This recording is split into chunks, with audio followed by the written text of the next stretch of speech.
Eguerdion. Pegasus programaren bitartez, zelatatutako politikarietako bat zarazu, Arnaldo Otegirekin eta Kataluniako 61 buruzagi independentistarekin batera, New Yorker aldizkariak argitara eman duenez, ze ekimen bultzatuko ditu EH Bilduk espioitza kasu honen ingurukoak argitzaldera? Bai, gaur bertan, bilera bat edukiko dugu Kataluniako beste alderdiekin, eta erabakiko dugu ze ekimen mota aurkeztu. Alde batetik, egongo dira ekimen parlamentarioak, agerraldiak, ikerketa batzorderen bat, suposatzen dut, ere bai, eta gero interpelazioak gobernuari. Eta gero bestaldetik, EH Bilduko mahai politikoak erabakiko du gure kasuan, Arnaldoren kasuan eta nirean, ze ekimen juridiko hartu, eraso honen aurrean. Torontoko Unibertsitateko ikerketak agerian utzi duenez, zelatatze horiek 2017tik 2020 arte egin ziren, hortaz, Rajoyren garaian hasi eta Sánchezen agintaldiraino, ondorio politikorik izan ditzake, espioitza honek, EH Bilduk orain arte Sánchezen gobernuari emandako babesa zalantzan egon daiteke? Beno, kontutan izan da halako espioitza kasuak Euskal Herrian ez direla berriak eta iraganean ezagutu ditugu. Nik gaur goizean aipatu dut Gasteizeko herriko tabernaren gainean aurkitu zenean dispositibo bat, zeniko, bere garaian CSID izeneko zerbitzua zen, CSIDeko dispositibo bat aurkitu zenean, ministro batek bere dimisioa aurkeztu zuen. Gaur aldiz, entzun dugu nola gobernuak esaten duela behin eta berriro, guztiz legala dena egiten ari direna. Ez dute aipatzen kasu hau, baina beti esaten dute legea betetzen dutela. Nire ustez ez da sinesgarria kontutan izan da, espioitza masiboa izan dela, Europan egon den kasurik handiena, eta biktimak kargu politikoak garela kasu askotan, aforatuak, immunitatea eta lako blindajeak ditugunak normalenean, kasu honetan hori ez da errespetatu eta horren atzean estatu bat egonda eta argi dago Espainia izan dela estatu hori. Eta hori horrela izan da, ondorio politikorik izango du espioitza honek? Nik espero, baietz, ahalik eta harinen gainera. Dakitzagatik gobernuak berak ez da agertu esanez, hurrengo orduetan, egunetan, agerraldi bat egingo dutela hemen, kongresuan, asaltzeko, zer dakiten gai honen gainean, eta erabakitzeko ze neurri hartu. Bestela, guk, gure aldetik, gure proposamen propioak aurkeztuko ditugu. Eta esan bezala, gaur bertan mantenduko dugu bilera bat, beste Kataluniako alderdiekin, eta iragarriko dugu hurrengo orduetan zeintzuk diren neurri horiek. Espainiako gobernuaren izenean oraintxe hitz egin du auziaz, Moncloa jauregian bozeramaileak, ministroaren kontseiluaren bilera amaitu berritan, zer dio ofizialki gobernu espainiarrak auzi honi buruz Nerea Sarriegi? Espainia estatu demokratikoa dela, azpimarratu du behin baino gehiagotan Isabel Rodríguez bozeramaileak, eta gobernuak ez duela onartuko hori zalantzan jartzea gogoratu du oinarrizko eskubideak mugatzeko, ikerketa baten barruan bada ere agindu judiziala beharrezkoa dela, eta gobernuak ez duela ez errezkutatzeko justiziak dei egiten badie elkarlanean arituko direla entzun.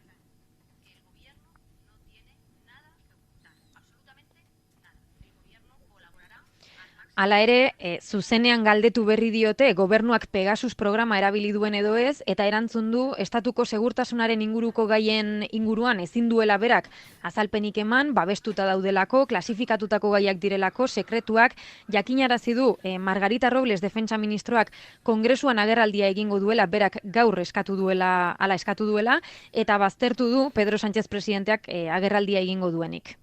Iñarritu jaunak ze ondorio ateratzen ditu Espainiako gobernuaren lehen azalpen hauetatik? Bai, oraindik ez dira konturatu zein larria den kasu hau. Saiatzen ari dira estaltzen eta atentzioa desbideratzen, baina kasu hau oso larria da, Europan egon den kasurik larriena, eta horren aurrean gobernuak ezin du horrela erantzun, eta guk gure aldetik ditugune almenak erabiliko ditugu arlo parlamentarioan eta politikoan, nola ez, hau ezin da horrela geratu. Argi dago estatua egon dela espioitza honen atzean, espioitza politikoa izan dela, eta hori ezin dela gertatu estatu demokratiko baten. Behin eta berriro errepikatzen dute demokratikoarena, baina nik ez dut imaginatzen Suedia la Norvegia esaten estatu demokratikoak direla, ez dakizagatik aipatzen duten hainbeste. Argi dago norbaitek legea urratu duela, ez dakit nik gobernuaren babesarekin, ala babesa esarekin, baina edozein kasutan ere gobernua da erantzunlea, eta horregatik eskatzen duguna da ahalik eta arinen argitzea. Gero kontrasanetan sartzen dira, esaten dutenean ez daukatela deus estaltzeko, eta gero esaten dute kasu batzuei buruz ezin dutela hitz egin, zer estatuaren segurtasun kontua dagoela hor gainean, ez dira konturatu zer gertatzen ari den. Nire ustez oso larria da, eta aipatu behar dut beste aurrekari bat, orain txio baten jarri dut, 2020an, abuztuan, gobernuak iragarri zuen estatu batek, kanpoko estatu batek, jakeo bat egin zuela ministro batzuen mobiletan. Eta ikerketa bat egingo zuela. Kasu honetan ez du ezer esan. Estatua kasu honen atzean egongo ez balitz, lehenengoa izango litzateke, ikerketa hori martxan jartzen, eta kasu hau salatzen. Eta ez da horrela izan.